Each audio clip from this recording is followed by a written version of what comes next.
الشيطان الرجيم بسم الله الرحمن الرحيم إن الله وملائكته يصلون على النبي يا أيها الذين آمنوا صلوا عليه وسلموا تسليما اللهم صل على سيدنا محمد وعلى آله وأصحابه وبارك وسلم.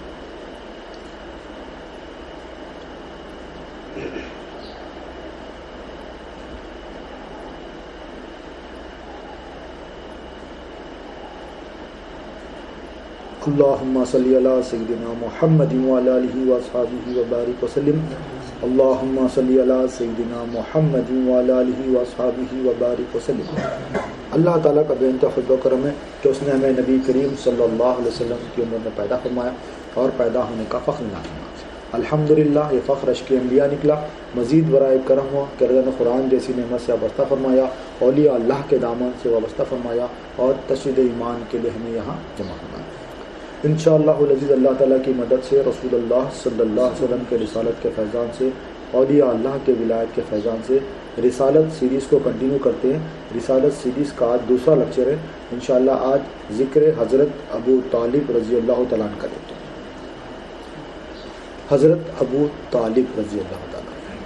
اب آپ کے ایمان پر مختلف دو جماعتیں ہیں, دو سوچ ہے. ایک نے آپ کے ایمان کی تصدیق کی ہے اور ایک نے آپ کے ایمان کی تصدیق نہیں کی ہے. تو اہل ایمان یہ کہتے ہیں کہ اگر آپ نے ایمان کی تصدیق نہیں کرنا تو نہ کریں, مگر آپ کی شان میں گستاخی نہ کریں. اگر آپ کے ایمان کی تصدیق نہیں کرنی نہ کریں, کیونکہ حضرت ابو طالب رضی اللہ تعالیٰ عنہ کی بہت ساری خدمات ہیں. آپ نے نبی کریم صلی اللہ علیہ وسلم کے لیے اپنی پوری زندگی وقف کر دی, اپنی پوری زندگی وقف کر دی, اپنی اولاد کو وقف کر دی. کس کے لیے؟ نبی کریم صلی اللہ علیہ وسلم کے لیے. تو آپ کی شان میں گستاخی نہیں چلے گی, زبان دراز نہیں چلے گی. نہیں ماننا ہے نہ مانے, مگر زبان دراز کرے گا تو پکڑا جائے گا. اور کسی کو ماننے کی زبردستی بھی نہیں ہے. اگر کوئی ایمان آپ کا نہیں مانتا تو اس کو زبردستی نہیں ہے مانو بول کر, مگر آپ کے ایمان نہیں مان کے بعد پھر زبان دراز کرے گا, بے ادبی کرے گا, تو یہ اس کے لیے جو ہے نا جہنم کا راستہ ہوگا. اس کے لیے اللہ تعالیٰ کی ناراضگی ہوگی, اس کے لیے رسول اللہ صلی اللہ علیہ وسلم کی ناراضگی ہوگی. اب ایک مثال سے لے سمجھتے ہیں. ایک صحابی ہے جو ہندوستان سے ہوئے, ان کا نام ہے حضرت بابا رتن ہند. حضرت بابا رتن ہندی. یہ آپ کا ایمان کیسا آیا, آپ کے ایمان کا واقعہ کیسا ہے؟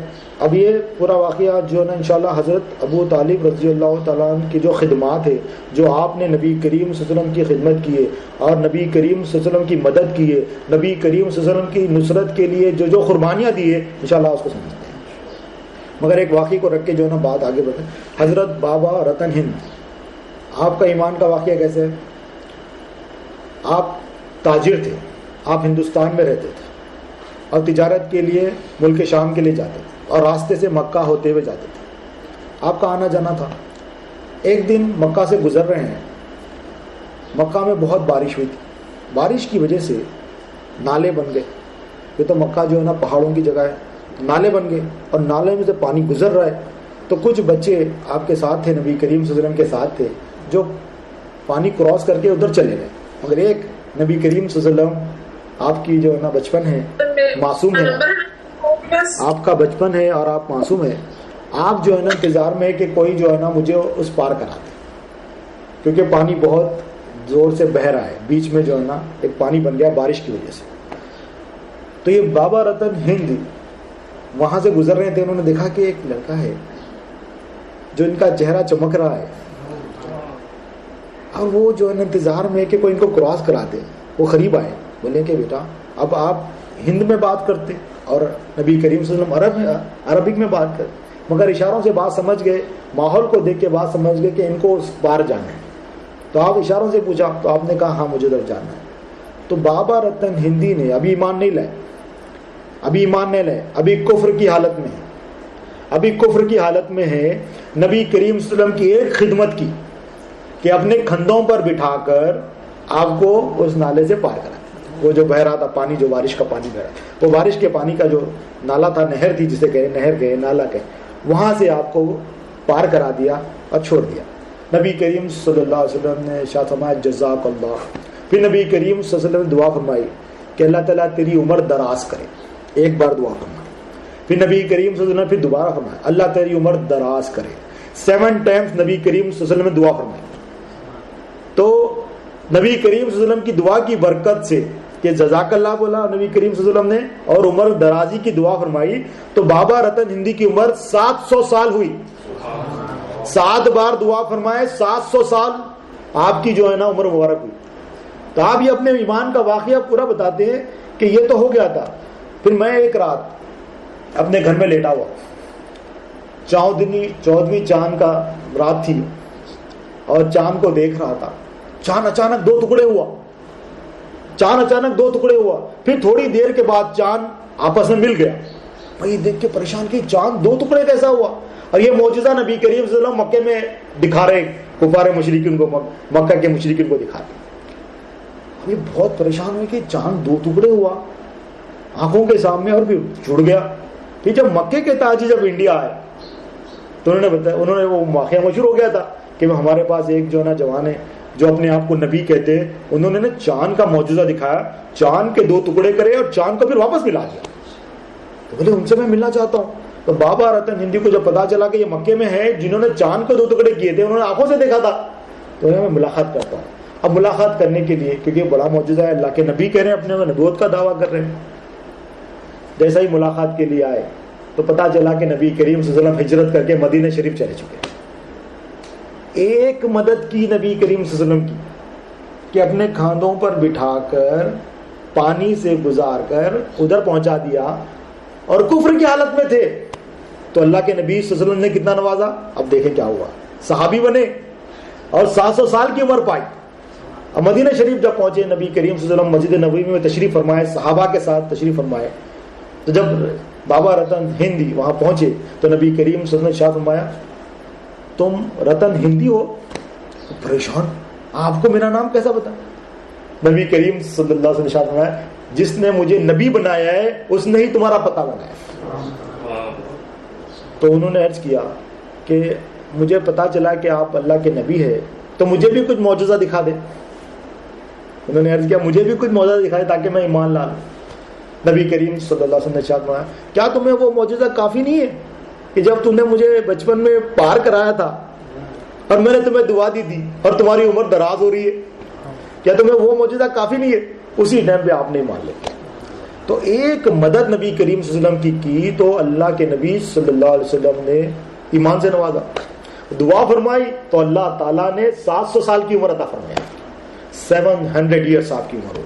تو بات کیا ہے, نبی کریم صلی اللہ علیہ وسلم کی ایک خدمت کا اتنا بڑا انعام ہے. ایک صحابی آ کے عرض کرے یا رسول اللہ صلی اللہ علیہ وسلم میں دور جہالت میں کفر کی حالت میں بہت نیکیاں کرتا تھا, اپنی ساری نیکیاں بتائیں, میں بڑے اچھے کام کرتا تھا, بچیوں کو قتل ہونے سے بچایا کرتا تھا, تو نیکی بتائیے. تو نبی کریم صلی اللہ علیہ وسلم نے کہا کہ کیا بات ہے. تو آپ نے کہا میں نے جو دور کفر میں دور جہالت میں جو نیکیاں کی اس کا مجھے ثواب ملے گا کیا. نیکیاں کفر کی حالت میں ہو رہی ہے, دور جہالت میں ہو رہی ہے, مگر میں نیکیاں کیا, اب مجھے اس کا ثواب ملے گا کیا. نبی کریم صلی اللہ علیہ وسلم نے ارشاد فرمایا اس کا ثواب تمہیں مل چکا ہے, اللہ نے تمہیں ایمان کی دولت سے نواز دیا ہے. تو جو نیکیاں وہ کرے وہ نیکیوں کا ثواب, وہ نیکیاں دوسروں کے ساتھ کرے تھے, وہ نیکیاں دوسروں کے ساتھ کرے تھے تو اس کا ثواب کیا ملا. اس کا ثواب یہ تھا ایمان کی دولت سے نواز دیا. اور جنہوں نے اپنی پوری زندگی نبی کے لیے وقف کر دی, پوری زندگی نبی کے لیے وقف کر دی, ان کا حال کیسا ہوگا. مگر دیکھیں اب ان کے لیے جو نا دلائل جو ہے, جب آپ کی وفات کا وقت قریب آیا تو یہ ابو جہل اینڈ ٹیم وہاں بیٹھے ہوئے تھے. انشاءاللہ پورا ہم تفصیل سے لیں گے, مگر آپ کے ایمان کی دلائل جو نا دیکھتے ہوئے آگے بڑھتے ہیں. جب آپ کے وفات کا وقت قریب آیا, نبی کریم صلی اللہ علیہ وسلم کے بارے میں ایک وفد آیا, ابو جہل اینڈ ٹیم کا وفد آیا, آ کے بولا کہ دیکھو اپنے بھتیجے کو سمجھا. آخری ٹائم پہ بھی آئے, ابھی پورا انشاءاللہ ہم تفصیل سے سمجھیں گے, مگر جب وہ آئے آ کے بتا رہے ہیں کہ اپنے بھتیجے کو روک لو اس کام سے, ورنہ پھر ہم آپ کا خیال نہیں رکھیں گے, ہم آپ کے بارے میں نہیں سوچیں گے. کیا نہیں سوچیں گے؟ نبی کریم صلی اللہ علیہ وسلم کی کفالت کس نے لی تھی؟ حضرت ابو طالب رضی اللہ تعالیٰ کی کفالت لی. کفالت کے معنی کیا ہے؟ اب آپ کا مقام کیا تھا؟ حضرت عبد المطلب جو خانہ کعبہ کے کیئر ٹیکر تھے، آپ کے بعد جو خانہ کعبہ کے کیئر ٹیکر کون بنے؟ حضرت ابو طالب رضی اللہ تعالیٰ. آپ کا بڑا مقام تھا. اب انشاءاللہ سمجھتے ہیں وہ جو واقعہ پہلے سمجھ لیتے ہیں. وہ لوگ آ کے بولے اپنے بھتیجے کو روکو. اسی اسنا میں نبی کریم صلی اللہ علیہ وسلم تشریف لے کے آئے. نبی کریم صلی اللہ علیہ وسلم تشریف لا کے لا الہ کی دعوت دینا شروع کر. ابھی وہ لوگ کمپلین لے کے آئے، کمپلین چل رہی، اور نبی کریم صلی اللہ علیہ وسلم تشریف لا کے دعوت دے دی ان کو پوروں کو. وہ لوگ بولے کہ دیکھو ہم اسی کام کے لیے روکنے کے لیے آئے، ہمیں دعوت دے رہے ہیں. تو آپ اب موت کے بستر پہ لیٹے ہوئے آپ نے ارشاد فرمایا میرے بھتیجے نے کوئی غلط بات تو نہیں کی نا؟ یہ حضرت ابو طالب میرے بھتیجے نے کوئی غلط بات تو نہیں کی؟ پھر حضرت نبی کریم صلی اللہ علیہ وسلم نے حضرت ابو طالب سے عرض کیا آپ کلمہ پڑھیں. اب آپ ابو جہل ٹیم بیٹھے ہوئے، تو لوگ رہے آپ نہیں پڑھنا، آپ نہیں پڑھنا، آپ نہیں پڑھنا. اب یہ واقعے کو رکھ کے کہتے ہیں کہ حضرت ابو طالب رضی اللہ عنہ ایمان نہیں لائے، مگر حضرت ابو طالب رضی اللہ عنہ نے شاہ فرمایا میں اپنے والد عبد المطلب کے دین پر ہوں. آپ نے حکمت سے جملہ کہا میں اپنے والد عبد المطلب کے دین پر ہوں. اب نبی کریم صلی اللہ علیہ وسلم کہتی ہے اب پوری چیزوں کو سمجھنا پڑے گا، ایک بات لے کے پوری چیزوں تک نہیں پہنچ سکتے، پوری تحقیق کرنی پڑے گی. نبی کریم صلی اللہ علیہ وسلم کے کئی حدیثیں موجود ہیں. آدم علیہ السلام سے لے کے حضرت عبداللہ رضی اللہ تعالیٰ، حضرت آمنہ رضی اللہ تعالیٰ، سارے لوگ مومنین ہیں. نبی کریم تمام والدین کیا ہے؟ مومنین ہیں. نبی کریم صلی اللہ علیہ وسلم پاک جو ہے نا والدین کے ساتھ منتقل ہوتے ہیں. پاک کیسا ہوئے؟ کفر سے پاک ہے، شرک سے پاک ہے، نفاق سے پاک ہے، برائیوں سے پاک ہے، گناہوں سے پاک ہے، تمام چیزوں سے پاک ہے. آدم علیہ السلام سے لے کر حضرت آدم علیہ السلام سے لے کے حضرت عبداللہ رضی، یہ حدیثیں موجود ہیں. اب بیچ میں کون ہے؟ حضرت عبد المطلب رضی اللہ عنہ. اب حضرت ابو طالب کیا فرما رہے ہیں؟ میں عبد المطلب کے دین پر ہوں. حکمت سے بتایا. کیوں حکمت سے بتایا؟ وہاں پر حکمت کیا تھی؟ آپ نے نبی کریم صلی اللہ علیہ وسلم کو کفالت میں لی ہوئی تھی اور آپ خانہ کعبہ کے کیئر ٹیکر ہے. اگر آپ کہہ دیتے کہ میں زبان سے اقرار کر دیتے، بتا دیتے کہ میں نے، تو آپ کی سرداری چلے جاتی. کیونکہ دو گروہ بنے ہوئے تھے مکے میں، ایک مسلمانوں کے اور ایک مشرکین و کفار کے. اگر اعلان کر دیتے تو آپ کو سرداری سے نکال دیتے وہ لوگ اور آپ کی کفالت بھی نکل جاتی. اور اس ٹائم پہ مکے میں نبی کریم صلی اللہ علیہ وسلم نے خود اجازت دی تھی کہ ایمان جو چھپانا چاہتا ہے چھپائے، جو بتانا چاہتا ہے بتائے. چھپانے کی اجازت بھی تھی. کئی مسلمان صحابی ایسے جو اپنے ایمان کو چھپائے ہوئے تھے، تو چھپانے کی اجازت بھی تھی. مگر ایمان چھپا بھی رہے ہیں تو کس کے لیے چھپا رہے ہیں؟ نبی کریم صلی اللہ علیہ وسلم کی حفاظت کے لیے چھپا رہے ہیں. ایمان چھپا بھی رہے تو نبی کریم صلی اللہ علیہ وسلم کی حفاظت کے لیے چھپا رہے. تو آپ نے کیا فرمایا؟ میں عبد المطلب کے دین پر ہوں. اب عبد المطلب کے دین کیا ہے؟ حدیثیں کیا بتا رہی ہے؟ حضرت آدم علیہ السلام سے لے کے حضرت عبداللہ رضی اللہ تعالیٰ سارے مومنین ہیں. آپ کے تمام والدین مومنین ہیں. تمام جو ہے نا کفر سے پاک ہے، نفاق سے پاک ہے، شرک سے پاک ہے، گناہوں سے پاک ہے. اب دونوں قرآن کی دلیل کو لیتے ہوئے انشاءاللہ واقعی بھی پورے سمجھیں گے، مگر قرآن کی دلیل امپورٹنٹ ہے، سمجھتے ہوئے آگے بڑھتے ہیں. سورہ بقرہ آیت نمبر 130. بسم اللہ الرحمن الرحیم. اعوذ باللہ من الشیطان الرجیم. بسم اللہ الرحمن الرحیم. سورہ بقرہ آیت نمبر 130. اور ایسا کون ہے جو ابراہیم کے دین سے منہ پھیرے؟ اب حضرت عبد المطلب کس دین پہ قائم ہے؟ حضرت ابراہیم علیہ السلام کے دین پہ قائم ہے. اب اللہ تعالیٰ کہہ رہے ہیں ایسا کون ہے جو ابراہیم کے دین سے منہ پھیرے؟ مگر ہاں وہی جس نے اپنے آپ کو احمق بنایا، جو پاگل ہے، نہ سمجھے، وہ کرے گا یہ کام. احمق کرے گا یہ کام، نہ سمجھ کرے گا مگر جاننے والا نہیں کرے گا. اب اسی سورہ بقرہ میں آیت نمبر 132 133 یعقوب حضرت اور ابراہیم اور یعقوب نے اپنی اولاد کو اسی دین کی وصیت کی. انہوں نے کہا اے میرے بیٹو، اللہ تمہارے لیے دین اسلام کو پسند فرمایا ہے. حضرت ابراہیم علیہ السلام اور حضرت یعقوب علیہ السلام اپنے بیٹوں کو نصیحت کر رہے ہیں کہ اللہ تعالیٰ نے تمہارے لیے دین اسلام کو پسند فرمایا، اس لیے تم دین اسلام پر ہی مرنا. مسلمان ہو کے مرنا. تو ہمارا نام پہلے بھی مسلمان تھا، ابھی بھی ہم مسلمان ہیں، ہم ملت ابراہیمی ہیں. اب آگے دیکھیں حضرت ابو طالب رضی اللہ تعالیٰ جو جواب دیے نا، وہ قرآن کے انداز میں جواب دیے، اس کی طرف آ رہے ہیں. کیسا جواب دیے؟ کہ میں عبد المطلب کے دین پر ہوں. اس کی دلیل قرآن سے. آگے دیکھیں اے بنی اسرائیل، کیا تم اس وقت موجود تھے جب یعقوب کی موت کا وقت قریب ہوا؟ اب یہ آیت کو اگر تھوڑا سا انٹرپریٹ کروں تو تو اب یہ جو نہیں مانتے، کیا تم اس وقت موجود تھے جب ابو طالب رضی اللہ تعالیٰ کا موت کا وقت قریب تھا؟ اس کو اس طرح سے ہی بولتے، کیونکہ وہ کہتے کہ ابراہیم علیہ السلام یہودی ہے، کچھ کہتے ابراہیم علیہ السلام عیسائی ہے، کچھ کہتے ابراہیم علیہ السلام مشرک تھے. تو وہ یہودی بھی نہیں تھے، عیسائی بھی نہیں تھے، مشرک نہیں تھے، وہ کیا تھے؟ مسلمان تھے. اب اگر اللہ تعالیٰ کہہ رہے اے بنی اسرائیل کیا تم اس وقت موجود تھے جب یعقوب کی موت کا وقت قریب ہوا اور اس وقت انہوں نے اپنے بیٹوں سے پوچھا میرے بیٹو میرے بعد تم کس کی عبادت کرو گے؟ اب یعقوب علیہ السلام پوچھے کہ میرے بعد تم کس کی، اگر اوپر شروع ہوئے یعقوب علیہ السلام اور ابراہیم علیہ السلام دونوں کی طرف شروع ہے آیت، اس طرح سے شروع ہے. اب پوچھ رہے ہیں کیا کہ میرے بیٹو تم میرے بعد کس کی عبادت کرو گے؟ تو سیدھا سیدھا جواب ہونا چاہیے نا، اللہ کی عبادت کریں گے. نہیں، جواب کیسا دیے؟ وہ جواب حضرت ابو طالب کے جواب سے ملتا جلتا ہے. کیسا جواب دیے دیکھیں. انہوں نے جواب دیا کہ ہم اسی خدائے واحد کی عبادت کریں گے جو تمہارے باپ دادا یعنی ابراہیم اور اسماعیل اور اسحاق کا معبود ہے. ہم اس خدا کی عبادت کریں گے، ڈائریکٹ اللہ کی عبادت کریں گے نہیں بولے، ہم اس خدا کی عبادت کریں گے جو ابراہیم کا معبود ہے، ہم اس خدا کی عبادت کریں گے جو حضرت اسماعیل علیہ السلام کا معبود ہے، ہم اس خدا کی عبادت کریں گے جو حضرت اسحاق علیہ السلام کا معبود ہے. تو حضرت ابراہیم علیہ السلام کے خدا کی عبادت کریں گے وہ ہمارا. تو حضرت عبد المطلب رضی اللہ عنہ نے کیا فرمائے اپنی موت کے وقت پہ؟ میں حضرت عبد المطلب کے دین پر ہوں. تو آپ نے کیا تو یہ، اور ہم اسی کے فرما بردار رہیں. یہ جو ہے نا انداز حکمتاً انداز سمجھانے کا، اب سمجھنے کے اوپر ہے، نہ سمجھ آئے خاموشی اختیار کرے. زبان دراز نہیں کر سکتے حضرت ابو طالب رضی اللہ عنہ کی شان میں. زبان دراز کریں گے، گستاخی کریں گے تو پکڑ میں آ جائیں گے. نہیں مانتے تو نہ مانے، ماننے کے لیے کسی نے فورس نہیں کیا ہے، مگر زبان دراز نہ کرے، خاموشی اختیار کریں. زبان دراز کرنے پہ سزا ہو جائے گی. اب دیکھیں دوسرا انشاءاللہ اور بھی سمجھیں گے. سورہ نحل آیت نمبر 123، سورہ نحل آیت نمبر 123. اے پیغمبر پھر ہم نے تمہارے پاس وحی بھیجی. اب کیا وحی بھیجی؟ ابراہیم کے طریقے کی پیروی کرو. کس کو وحی بھیجی؟ نبی کریم صلی اللہ علیہ وسلم کو بھیجی. نبی کریم صلی اللہ علیہ وسلم کس کی پیروی کر رہے ہیں؟ کس کے طریقے کی پیروی کر رہے ہیں؟ حضرت ابراہیم علیہ السلام کے طریقے کی پیروی. کیا وحی بھیجی؟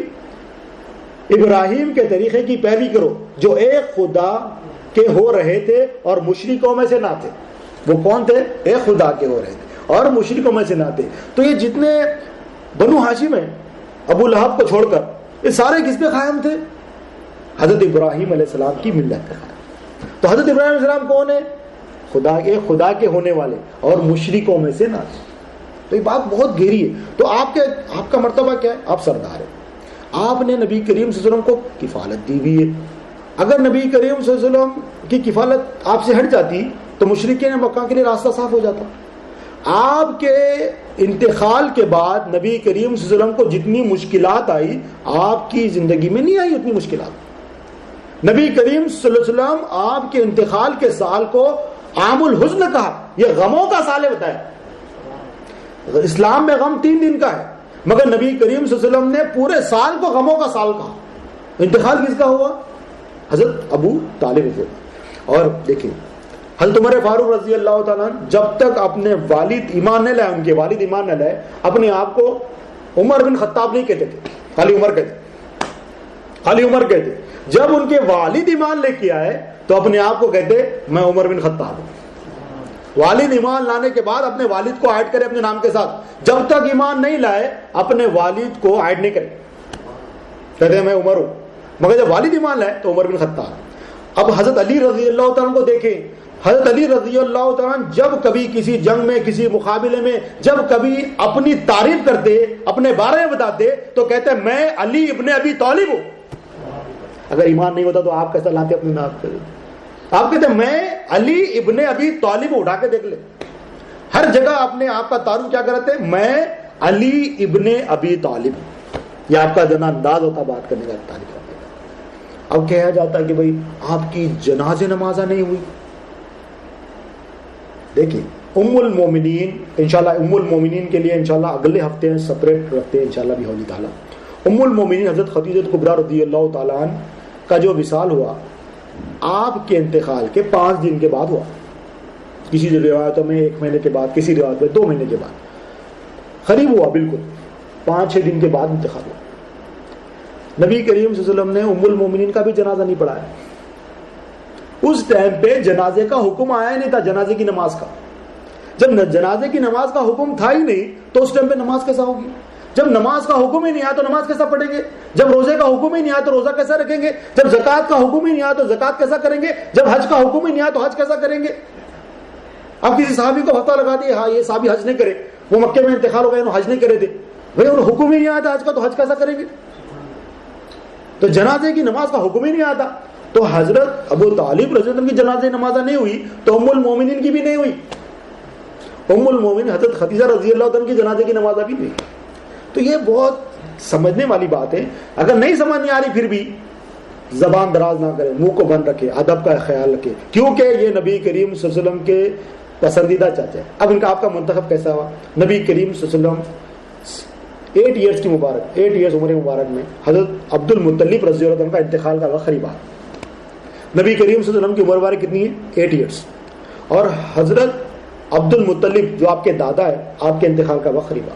جیسا ہے آپ کے انتقال کا وقت قریب آیا, آپ نے تمام بیٹوں کو جمع کیا, جمع کر کے فرمایا کہ یہ میرا جو ہے نا پوتا, یہ مجھے بہت عزیز ہے, یہ میری جان سے بھی مجھے پیارا ہے, میرے اپنے بیٹوں سے بھی پیارا ہے. اب میرے انتقال کا وقت قریب آیا, ان کا خیال کون رکھے گا؟ تمام بیٹوں نے, سب لوگوں نے ہم بری کے ہم رکھیں گے, بڑی بڑی باتیں کی کہ ہم دیکھیں گے, ہم خیال رکھیں گے. اب پورے دعوے دار آ گئے تو آپ نے کہا دیں گے کس کو ذمہ داری ہے, یہ بڑی ذمہ داری ہے, دیں گے کس کو؟ پھر آپ نے ایک تجویز کی, آپ نے کہا بیٹا محمد صلی اللہ علیہ وسلم آپ ڈیسائیڈ کریں کہ آپ کو کس کے پاس رہنا ہے. تو نبی کریم صلی اللہ علیہ وسلم نے حضرت ابو طالب کا منتخب کیا.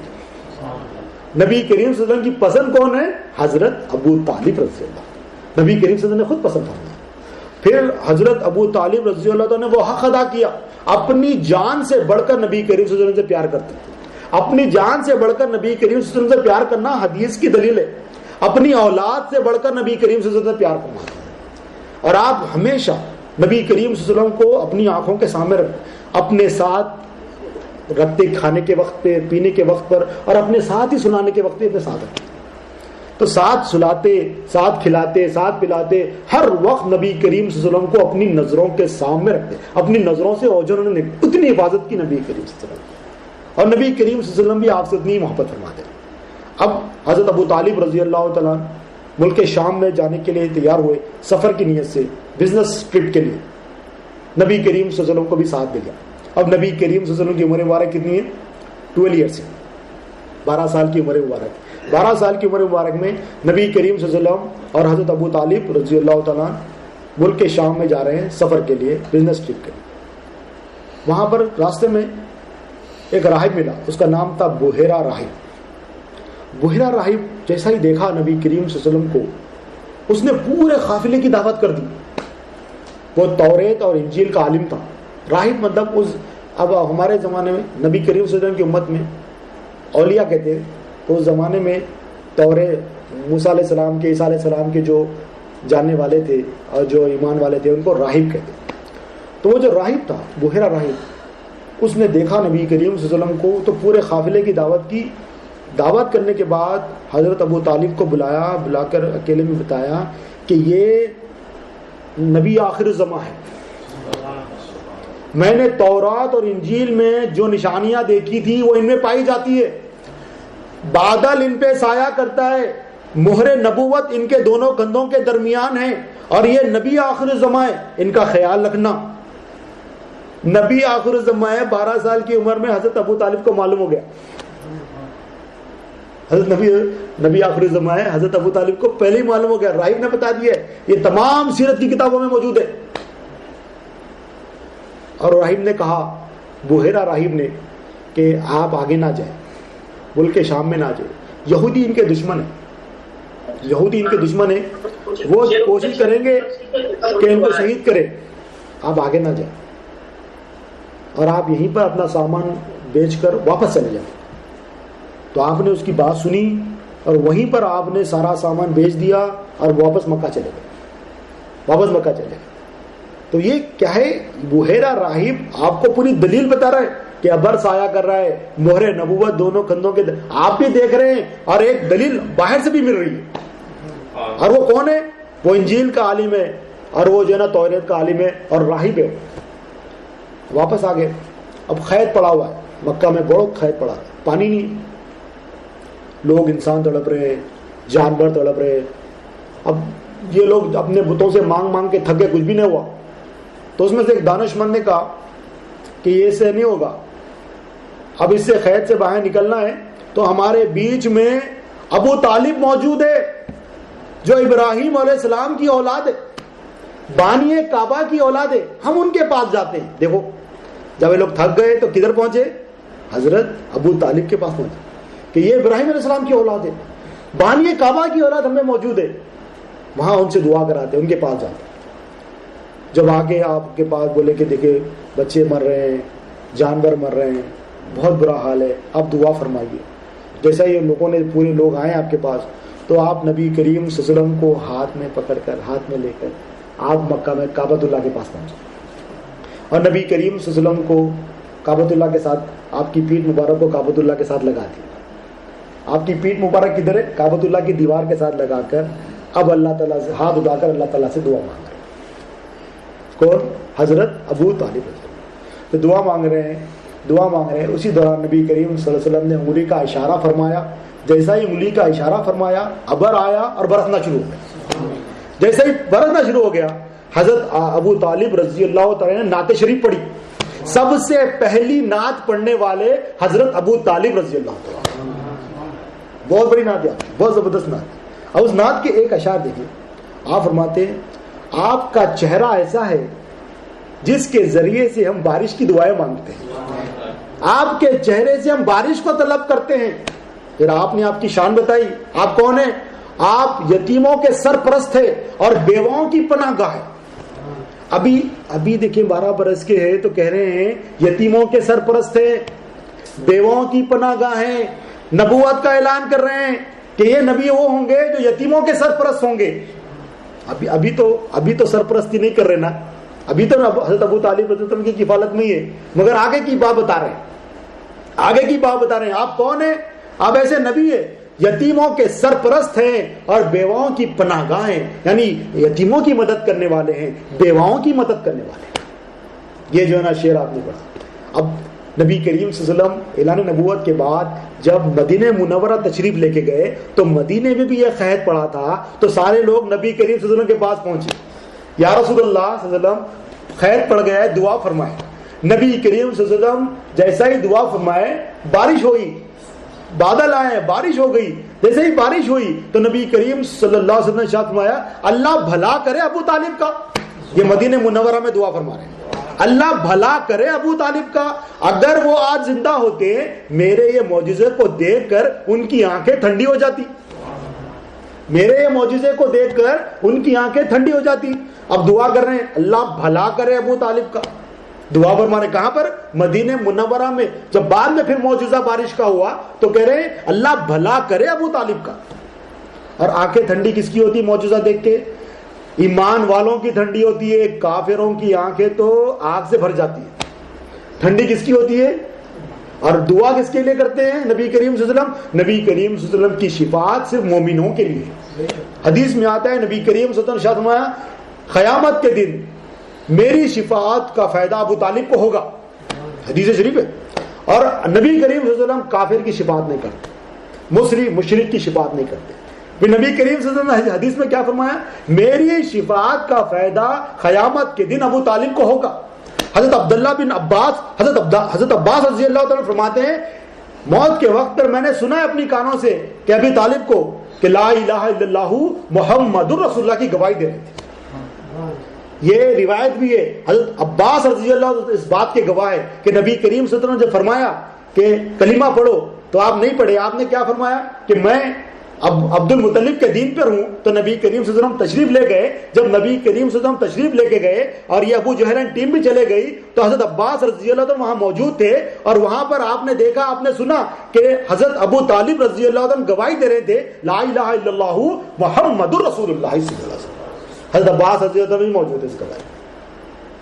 تو کیا ہے؟ پھر آپ نے ارشاد فرمایا نبی کریم صلی اللہ علیہ وسلم نے کون ہے جو میرے چاچا کی وہ نعت پڑھے؟ تو حضرت علی رضی اللہ عنہ کھڑے ہو. یا رسول اللہ صلی اللہ علیہ وسلم آپ کا مانے وہ نعت تو نہیں ہے, وہ قصیدہ تو نہیں ہے جو میرے والد نے لکھا تھا؟ ہاں یہ وہی ہے, پڑھو. تو نبی کریم صلی اللہ علیہ وسلم کے سامنے حضرت علی رضی اللہ تعالیٰ قصیدہ پڑھے تھے جو حضرت ابو طالب رضی اللہ عنہ نے لکھا تھا. تو کون پڑھ رہے ہیں؟ حضرت علی رضی اللہ تعالیٰ قصیدہ پڑھ رہے ہیں اور نبی کریم صلی اللہ علیہ وسلم خوش ہو رہے ہیں. اور نبی کریم صلی اللہ علیہ وسلم نے کیا دعا فرمائی؟ اللہ بھلا کرے ابو طالب کا. اگر وہ موجود ہوتے تو میرا یہ معجزہ دیکھ کے ان کی آنکھیں ٹھنڈی ہو جاتی. بہت بڑی بات. تو یہ دوسری جو ہے نا آپ کے بارے. پھر جب آپ جو ہے نا اعلان نبوت کریں, پہلے نا شادی کی بات کریں. نبی کریم صلی اللہ علیہ وسلم کی جب شادی ہوئی تو شادی پر نکاح کا خطبہ کس نے پڑھا؟ نبی کریم صلی اللہ علیہ وسلم کی جو نکاح کے وقت پر نکاح کا خطبہ پڑھنے والے حضرت ابو طالب رضی اللہ. حضرت ابو طالب رضی اللہ نے نکاح کا خطبہ کس طرح سے پڑھا؟ نکاح کا خطبہ بڑا مشہور ہے آپ کا, بہت زبردست نکاح کا خطبہ آپ نے پڑھا. نکاح کا خطبہ کیا ہے؟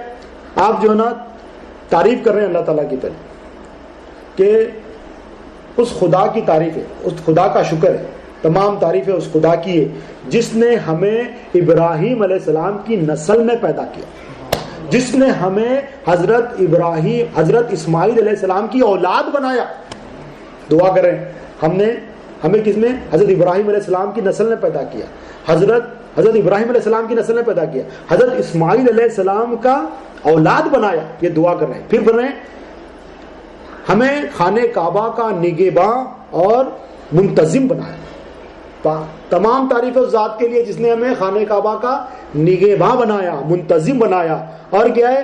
علم والا حرم عطا فرمایا, علم اور حکمت والا حرم عطا فرمایا, علم اور حکمت والا گھر عطا فرمایا, لوگوں پر حاکم بنایا. یہ تمام تعریفیں کر کے آپ فرماتے ہیں تمام قریش میں, یہ میرا بھتیجا, یہ میرے بھائی کا بیٹا ہے محمد صلی اللہ علیہ وسلم, تمام قریش میں ان کے جیسا کوئی نہیں, تمام قریش میں ان کے جیسا کوئی نہیں ہے, ان کی طرح کوئی نہیں. آپ ارشاد فرماتے ہیں اور کوئی ہر شان میں آپ ہی بڑے ہیں. تمام قریش میں ان جیسا کوئی نہیں, ہر شان میں آپ ہی بڑے ہیں. ہاں مال کم ہے ان کے پاس. خطبہ ابو طالب نکاح کے مال کم ہے ان کے پاس, مگر کیا فرماتے ہیں؟ مال ایک ڈھلتی ہوئی چھاؤں کی طرح ہے. آپ فرماتے مال ایک ڈھلتی ہوئی چھاؤں کی طرح ہے. جب مغرب کا وقت خراب, اثر کے بعد جب چھاؤں کیسا ڈھلتی ہے؟ بہت زیادہ.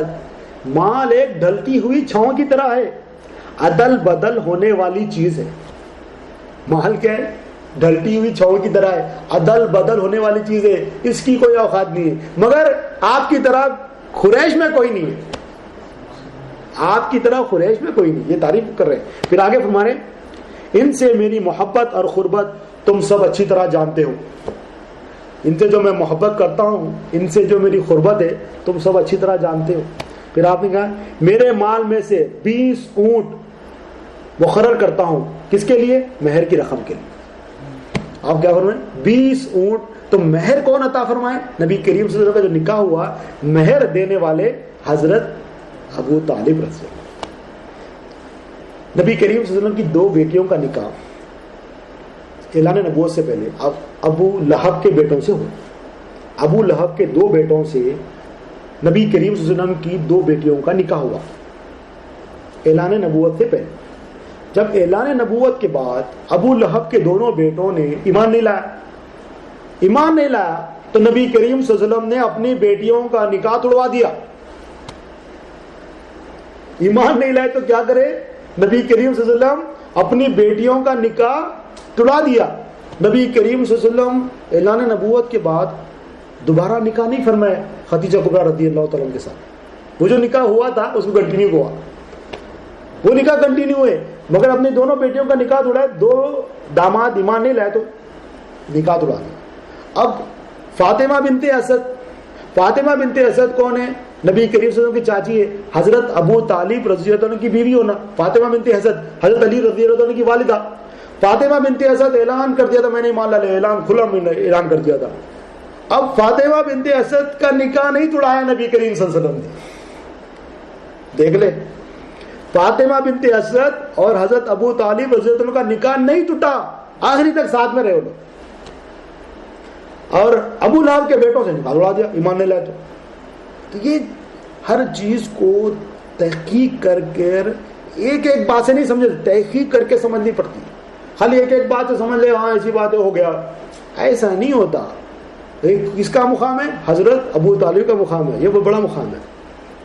پھر ایک وفد آیا آپ کے پاس اعلان نبوت کے بعد، ایک وفد آیا. ہم صرف ابو طالب رضی اللہ عنہ کے بارے میں جو چیزیں ہوئی ہے اس کو ہم ڈسکس کر رہے ہیں انشاءاللہ، پھر ہم آگے تفصیل سے بات کریں گے. ایک وفد آیا اعلان نبوت کے بعد، نبی کریم صلی اللہ علیہ وسلم کے اعلان نبوت کے بعد ایک وفد آیا حضرت ابو طالب رضی اللہ عنہ کے پاس کہ اپنے بھتیجوں کو بولے کام سے رک جائے، ورنہ پھر ہم جو ہے نا کچھ کر دیں گے، پھر ہم اس کے ذمہ دار نہیں ہیں. آگے دھمکی لگا کے گئے. نبی کریم صلی اللہ علیہ وسلم نے حضرت ابو طالب رضی اللہ عنہ نے نبی کریم صلی اللہ علیہ وسلم کو بلایا، بھتیجے میں بوڑھا ہو گیا. یہ شعیب ابی طالب گھاٹی میں جانے سے پہلے کا واقعہ. شعیب ابی طالب کب گئے؟ نبوت کے 7ویں سال گئے. نبوت کے 7ویں سال شعیب ابی طالب گھاٹی میں گئے. 3 سال وہاں گھاٹی میں رہے، 3 سال. تو اس سے پہلے لوگ آ کے کفار مشرکین آ کے دھمکی لگا کے گئے. نبی کریم صلی اللہ علیہ وسلم کو بلایا گیا. حضرت ابو طالب نے عرض کیا بیٹا میں بوڑھا ہو گیا، اب میرے پاس اتنی طاقت نہیں ہے کہ یہ مشرکین سے مکہ سے 7 ایئرس تک فائٹ چل رہی ہے. اب 7 ایئرس تک کتنے چیزیں نہیں ہوں گی. حضرت ابو طالب رضی اللہ عنہ نے کتنی فائٹ کی ہوں گی ان کے ساتھ. حضرت ابو طالب رضی اللہ عنہ نے قسم کھائی تھی کہ میرے بھتیجے کو ہاتھ لگانے سے پہلے مجھے خاک کرو، پہلے مجھے مٹھی میں ملاؤ پھر میرے بھتیجے کو ہاتھ لگانا. یہ آپ نے ختم کھائی. تو آپ کعبۃ اللہ کے متولی ہے، آپ کا بڑا نام ہے، تو آپ کو جو ہے نا وہ نہیں کر سکتے. تو وفد آ کے جب گیا نبی کریم صلی اللہ علیہ وسلم سے عرض کی کہ بیٹا میں بوڑھا ہو چکا ہوں. تو نبی کریم صلی اللہ علیہ وسلم نے ارشاد فرمایا چاچا یہ جو مشرکین مکہ ہے، مکہ کے جو کفار ہیں مشرکین ہیں، اگر میرے ہاتھ میں ایک ہاتھ میں سورج رکھ دے اور ایک ہاتھ میں چاند رکھ دے، یہ تو کر نہیں سکتے یہ لوگ، اگر رکھ بھی دے تو میں یہ کام پھر بھی نہیں چھوڑوں گا. جب آپ نے یہ بات کی تو حضرت ابو طالب نے کہا بیٹا جو کرنا ہے کرو، میں آپ کے ساتھ ہوں، جو کرنا ہے کرو، میں آپ کے ساتھ ہوں. پھر انہوں نے کیا کیا کہ ہم نے جو کمپلین کی تھی، جو دھمکی لگائی تھی، وہ کام نہیں کری.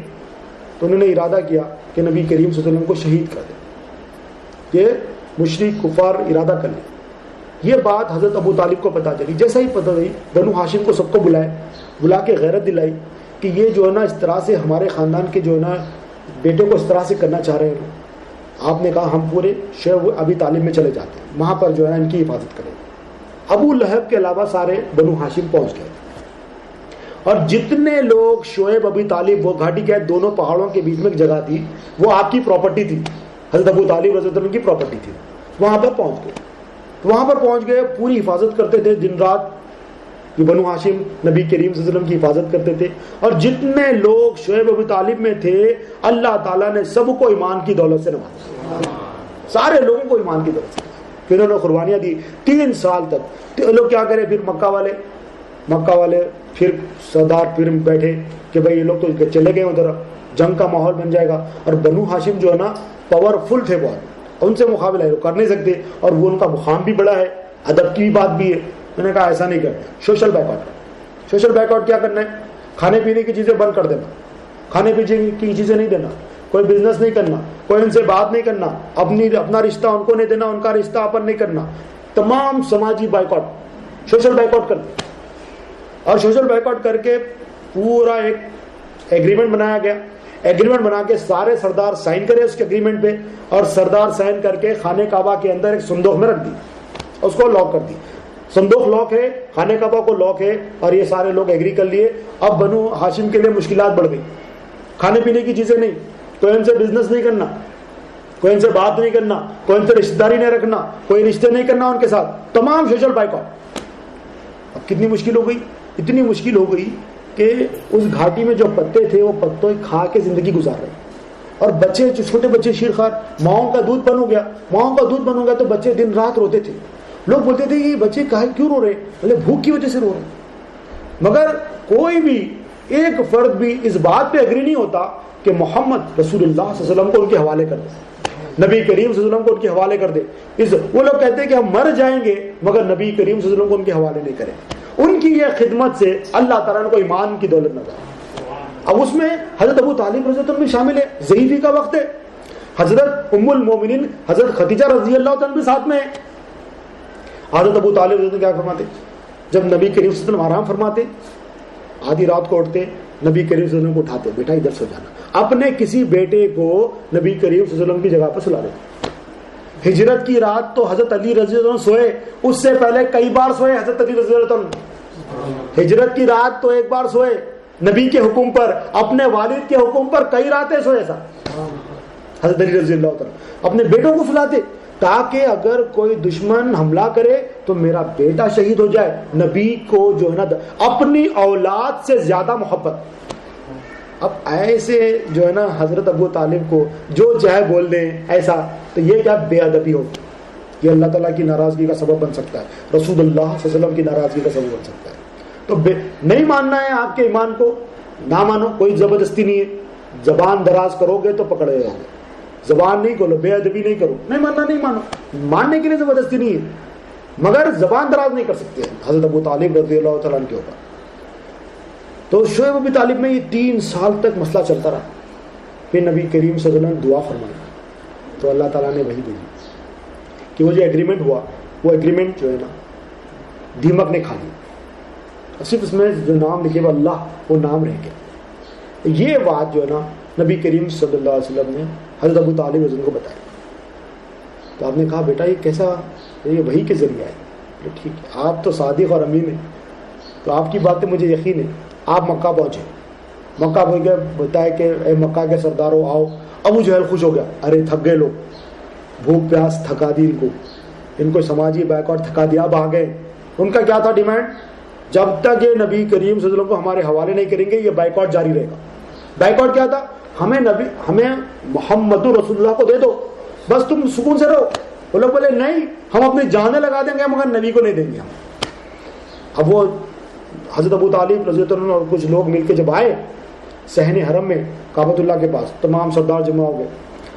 آپ نے کہا میرے بھتیجے نے خبر دی ہے کہ جو ایگریمنٹ تم نے بنایا ہے اس ایگریمنٹ کو دیمک چاٹ لو, صرف اللہ کا نام رہ گیا ہے, سارا ایگریمنٹ ختم ہو گیا ہے.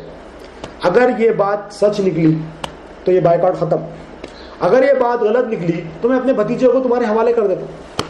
اللہ بولے ہو بہت اچھا ہے, یہ تو زبردست ہے, سولوشن تو ٹھیک دکھ رہا. سب لوگوں نے ایگری کیا. کیا ہے, اگر یہ بات سچ نکلی, جب ایگریمنٹ ہی نہیں ہے تو بات ختم, کہے گا بائیکاٹ, کوئی بائیکاٹ نہیں, ہم اپنے گھروں کو واپس آ جائیں گے. اگر یہ بات غلط نکلی تو میں اپنے بھتیجوں کو تمہارے حوالے کرتا ہوں, جو چاہے کر لیں. بولے یہ تو بڑے خوش ہوئے, لاؤ جلدی ایگریمنٹ. اندر گھسے, کھولے دیمک جیسا بتایا نبی کریم صلی اللہ علیہ وسلم نے ویسے نکلا, صرف اللہ کا نام باقی رہ گیا. تو ابو جہل ٹیم نہیں مانے, ایسا کیسا ہو سکتا, وہ یہ تو جادو ہے, یہ ہے. دوسرے سردار تھے جو مکہ کے, وہ لوگ بولے بات ہو چکی ہے, وہ لوگ اس ابو جہل کی باتوں میں نہیں آتے. پھر وہ ایگریمنٹ ختم ہو گیا. پھر جو ہے نا تمام بنو ہاشم واپس آ گئے. مگر 3 سال میں حضرت ابو طالب رضی اللہ عنہ کی طبیعت بہت خراب ہے. 3 سال میں ام المومنین حضرت خدیجہ رضی اللہ عنہ کی بہت طبیعت. واپس آنے کے بعد کچھ دنوں کے بعد پہلے حضرت ابو طالب رضی اللہ عنہ کا انتقال ہوا, پھر اس کے بعد حضرت خدیجہ رضی اللہ عنہ کا, ام المومنین کا. اس سال کو نبی کریم صلی اللہ علیہ وسلم نے کہا عام الحزن, یہ غموں کا سال ہے. حالانکہ شریعت میں 3 دن غم منانا ہے, مگر نبی کریم صلی اللہ علیہ وسلم نے پورے سال غم منایا, پورے سال غم منایا. جب حضرت ابو طالب کا انتقال ہو گیا اس کے بعد نبی کریم صلی اللہ علیہ وسلم کو ہجرت کرنا پڑا. جب تک حضرت ابو طالب رضی اللہ تعالیٰ عنہ موجود تھے ہجرت کا حکم نہیں آیا, ہجرت کرنے کی ضرورت نہیں پڑی. جب حضرت ابو طالب رضی اللہ عنہ دنیا سے چلے گئے تو ہجرت کرنے کا حکم آیا, ہجرت کرنی پڑی. تو اتنی محافظ کر دے, اتنے محافظ تھے نبی کریم صلی اللہ علیہ وسلم کی, اتنی خدمت نبی کریم صلی اللہ علیہ وسلم کی حضرت ابو طالب رضی اللہ تعالیٰ. اب ایک اور بات ہے, یہ بخاری شریف کی حدیث ہے. حضرت عباس رضی اللہ تعالیٰ عنہ اس حدیث کو جو ہے نا روایت, حضرت عباس رضی اللہ عنہ نے خواب میں دیکھا کہ ابو لہب جو ہے نا عذاب میں, ابو لہب جس کے نام پر سورت آئی ہے, جس کے کفر کی دلیل ہے, جس کے عذاب کی دلیل ہے, ابو لہب, تبت یدا ابو لہب یتب. اس نے کیا ہاتھ اٹھا کر نبی کریم صلی اللہ علیہ وسلم کی گستاخی کی تھی. اللہ تعالیٰ نے کیا, اے ابو لہب تیرے ہاتھ ٹوٹ جائے. تبت یدا ابو لہب یتب, یہ ابو لہب کے بارے میں حضرت عباس رضی اللہ تعالیٰ نے خواب میں دیکھا کہ ابو لہب جو خواب میں نظر آیا. بولے اے ابو لہب کیا حال ہے تیرا؟ تو اس نے کہا بہت عذاب میں ہوں, بہت نبی کی گستاخی کی, نبی کی مخالفت کی, جہنم میں ہوں, مگر ہاں پیر کے دن میری عذاب میں کمی ہو جاتی ہے, پیر کے دن میرے عذاب میں کمی ہو جاتی ہے, اور میری اس انگلی سے پانی نکلتا ہے اور وہ پانی میں پیتا ہوں اور مجھے سکون ملتا ہے. جنتیوں کو پانی نہیں, دوزخیوں کو پانی نہیں ملتا, دوزخیوں کو پانی نہیں ہے. مگر ابو لہب ہے, کافر ہے, سرٹیفائیڈ کافر ہے, اس کے بارے میں سورت نازل ہوئی ہے تبت یدا ابو لہب تب, مگر اس کو جو ہے نا پیر کے دن عذاب میں کمی ہو رہی ہے, اس کے پیر کے دن کمی ہو رہی ہے اور اس کی انگلی سے پانی نکل رہا ہے. یہ بخاری شریف کی حدیث ہے, بخاری شریف کی حدیث ہے. اور پانی نکل رہا ہے, پانی پیتا ہے, اس کے عذاب میں کمی ہوتی ہے. پانی بھی پی رہا ہے اس پیر کے دن, تو بھئی کیوں پیر کے دن کیا ہوا, پانی کیوں نکل رہا اس کی انگلی سے؟ تو جب نبی کریم صلی اللہ علیہ وسلم کی ولادت ہوئی تھی اور صہیبہ جو اس کے پاس غلام تھے, بعد میں صہیبہ رضی اللہ ایمان لائے, حضرت صہیبہ رضی اللہ تعالیٰ ایمان لے کے آئے. صہیبہ آ کے جب خبر دی کہ تجھے بھتیجا ہوا ہے, تو بھتیجے کے ہونے کی خوشی میں اس نے یہ انگلی سے کہا تھا تم آزاد, انگلی سے آزاد کر دیا تھا. نبی بول کے خوش نہیں ہوا, نبی جان کے خوش نہیں ہوا, بھتیجا جان کر خوش ہو کر صہیبہ کو خوشی میں آزاد کیا نبی کی ولادت میں. نبی بول کر نہیں, بھتیجے کی ولادت پر صہیبہ کو آزاد کیا. تو اللہ تعالیٰ اس کا اجر یہ عطا فرماتے ہیں, پیر کے دن اس کے عذاب میں کمی ہو رہی, اور پیر کے دن جو ہے نا اس کی انگلی سے پانی نکل رہا, پی رہا ہے. اور بخاری شریف میں حدیث ہے. تو یہ ابو لہب کا حال ہے جو کافر ہوا اور اس کے مذمت میں سورت نازل ہوئی تبت یدا ابی لہب تب, اور حضرت ابو طالب رضی اللہ عنہ نبی جان کر خدمت کر, اپنی اولاد کو لگا دیے, پوری اولاد, اپنی بیوی ایمان لے کے آگے. اگر آپ ایمان لے تو بیوی کی مخالفت کرتے. حضرت علی رضی اللہ عنہ بچپن سے نبی کریم صلی اللہ علیہ وسلم کی خدمت میں, بچپن سے 7 ایئر سے. جب پہلی دعوت نبی کریم صلی اللہ علیہ وسلم نے دی ہے تو کہاں سے دی ہے نبی کریم صلی اللہ علیہ وسلم پہلی دعوت؟ نبی کریم صلی اللہ علیہ وسلم نے پہلی دعوت جو اللہ کا حکم تھا اپنے رشتہ داروں کو دعوت دو, تو رشتہ داروں کو دعوت دینے کا حکم ہوا تو نبی کریم صلی اللہ علیہ وسلم نے حضرت علی کو بلایا. حضرت علی رضی اللہ عنہ کی عمر مبارک کتنی ہے؟ 7 ایئرس یا 9 ایئرس بتائی گئی ہے, یا 10 سال بتائی گئی ہے, مختلف بتائی. تو جب 7 ایئرس کے لڑکے کو بلا کے نبی کریم صلی اللہ علیہ وسلم کہتے ہیں کھانے کا انتظام کرو, کیا 7 ایئرس کا لڑکا کھانے کا انتظام کر سکتا ہے؟ کون کریں گے؟ حضرت ابو طالب رضی اللہ عنہ کھانا کا انتظام کر رہے ہیں. جب پہلی دعوت نبی کریم صلی اللہ علیہ وسلم دے رہے ہیں, کھانے کا انتظام حضرت علی کر رہے ہیں, تو کس کے ذریعے سے کر رہے ہیں؟ حضرت ابو طالب رضی اللہ عنہ. پورے خاندان والوں کو بلائے, کھانے کا انتظام ہوا, کھانا وانا کھلا کے دعوت دی, لا الہ الا اللہ محمد رسول اللہ. پہلے دن اٹھ کے چلے گئے, کوئی بھی نہیں مانے, مگر حضرت علی رضی اللہ عنہ کھڑے ہو جاتے, میں آپ کی مدد کروں گا, میں آپ کی جو ہے نا آپ کی غلامی کروں گا, میں آپ پر ایمان لے کے آتا ہوں. تو لوگ ہنستے تھے, دیکھو ان کی بات جو ہے نا بچے کو سمجھ نہیں آئی, خالی کسی کو بھی سمجھ نہیں آئی. دوسرے دن پھر دعوت ہوئی, کہاں پر ہو رہی ہے؟ حضرت ابو طالب رضی اللہ عنہ کے گھر میں ہو رہی ہے دعوت. کون خرچہ اٹھا رہے ہیں؟ پہلی دعوت جو نبی کریم صلی اللہ علیہ وسلم دین کی دے رہے ہیں وہ کون کر رہے ہیں؟ حضرت ابو طالب رضی اللہ عنہ, حضرت علی رضی اللہ عنہ کر رہے ہیں. 3 دن تک دعوت ہوئی, 3 دن کھانا کھلایا گیا, نبی کریم صلی اللہ علیہ وسلم دعوت دے, اور نبی کریم صلی اللہ علیہ وسلم دین کی دعوت ہے, کھانا کھلایا گیا, کھانا کھلایا گیا. تو یہ ساری باتیں پوری چیزیں رکھ کر سمجھنے کی ہوتی ہے. خالی ایک بات کو لے کر فیصلے نہیں ہوتے, خالی ایک بات کو لے کر فیصلے نہیں ہوتے. قرآن کی آیت صلو علی النبی اللہم صلی اللہ علیہ وسلم محمد. سورہ بقرہ آیت نمبر 128-129. سورہ بقرہ. اب ابراہیم علیہ السلام کا دین کیا ہے یہ بھی دیکھیں, ابراہیم علیہ السلام کا دین بھی دیکھیں نا. ابراہیم علیہ السلام کا دین کیا ہے؟ حضرت ابو طالب, حضرت عبد المطلب رضی اللہ عنہ ابراہیم علیہ السلام کے دین پہ ہے. ابراہیم علیہ السلام کا دین کیا ہے؟ نبی کریم صلی اللہ علیہ وسلم کو حکم دیا جا رہا ہے کہ اس دین کی پیروی کیے, ہم ملت ابراہیمی ہیں. اب ابراہیم علیہ السلام کا دین کیا ہے, ابراہیم علیہ السلام کا دین کیا ہے وہ دیکھتے ہیں, قرآن سے سمجھنے کی کوشش کرتے ہیں.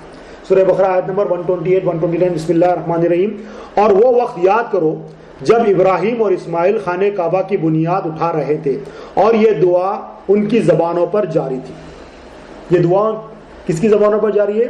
حضرت ابراہیم علیہ السلام کے, حضرت اسماعیل علیہ السلام. دیکھو کوئی نیک کام کرے، نیک کام کر کے کیا کرنا ہے؟ دعا میں لگ جانا ہے.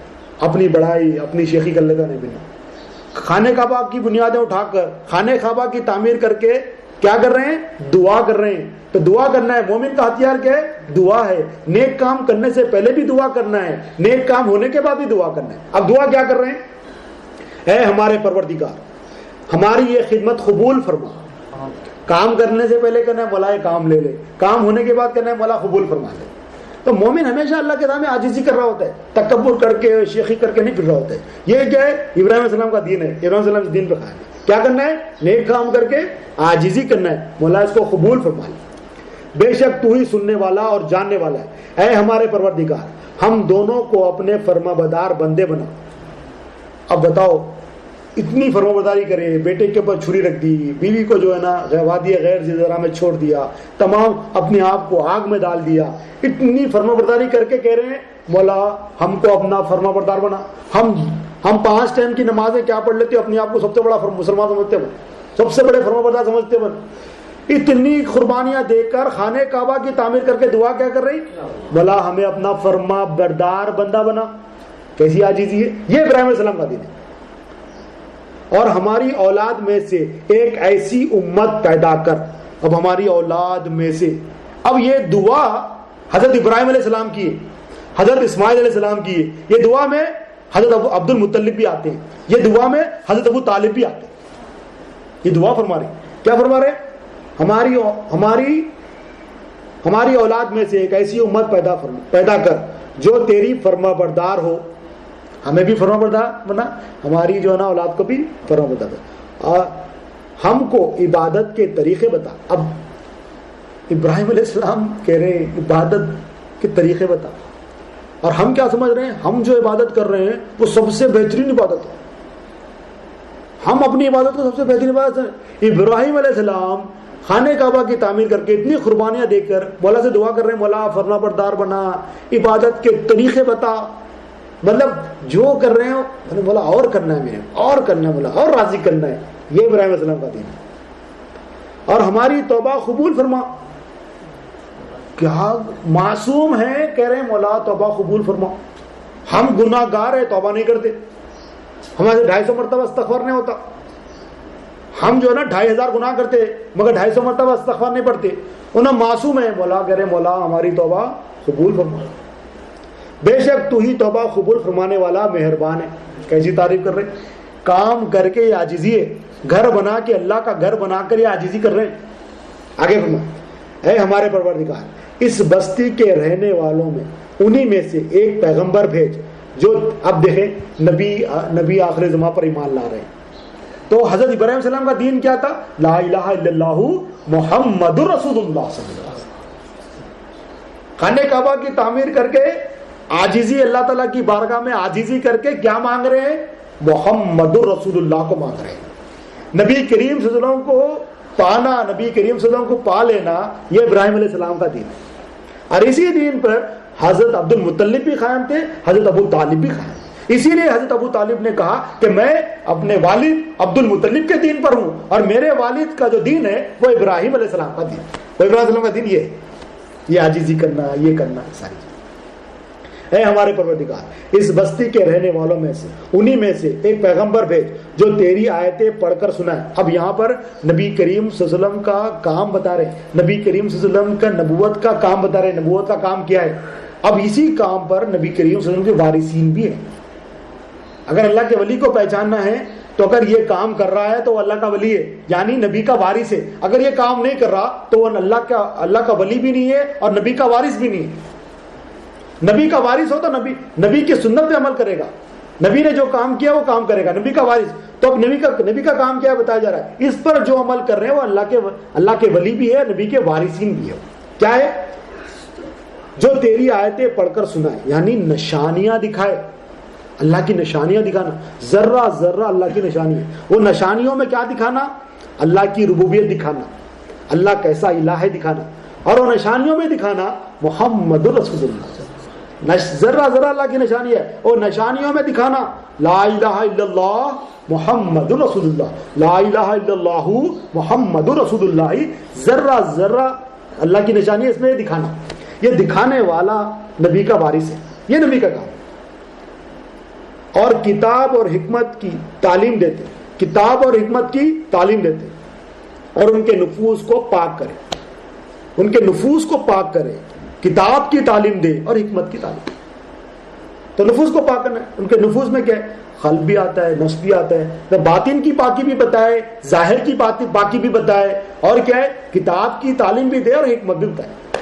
یہ چار کام جو کر رہے ہیں وہ نبی کے وارث ہیں۔ کیا کرنا ہے؟ نشانیاں بتانا، نفوس کی پاکی کرنا، یعنی باطن کی بھی پاکی بتانا، ظاہر کی پاکی بھی بتانا، اور کتاب کی تعلیم دینا، اور اس کی حکمت بھی بتانا۔ یہ حکمت ہے کتاب کی، کتاب الگ ہے، کتاب کی حکمت الگ ہے، حکمت بھی بتانا، اس میں یہ حکمت تھی، یہ اس میں یہ حکمت ہے، اس میں یہ بات ہے، اس میں یہ حکمت ہے۔ تو ہی غالب اور حکمت والا ہے، اور تو ہی غالب ہے اور تو ہی کیا ہے؟ حکمت والا ہے۔ تو اس میں آج ہم کیا سمجھیں کہ حضرت ابو طالب رضی اللہ تعالیٰ عنہ کے بارے میں ہم نے ذکر کیا کہ حضرت ابو طالب رضی اللہ عنہ کے ایمان کو ہم نے ڈسکس کیا۔ اگر کوئی نہیں مانتا تو اس کے لیے کیا حکم ہے؟ خاموش رہے، ہم اس کو ماننے کی زبردستی نہیں کریں گے کہ مانو، نہیں مانے تو ہم تجھے کافر کا فتویٰ لگاتے، ایسا کچھ بھی نہیں۔ ہم کسی کو ماننے کی زبردستی نہیں کریں گے، مگر نہیں ماننے والے کو یہ حکم ہے کہ خاموشی اختیار کریں، کیونکہ نبی کریم صلی اللہ علیہ وسلم کی جو سب سے زیادہ خدمت کرنے والے کون ہیں؟ حضرت ابو طالب۔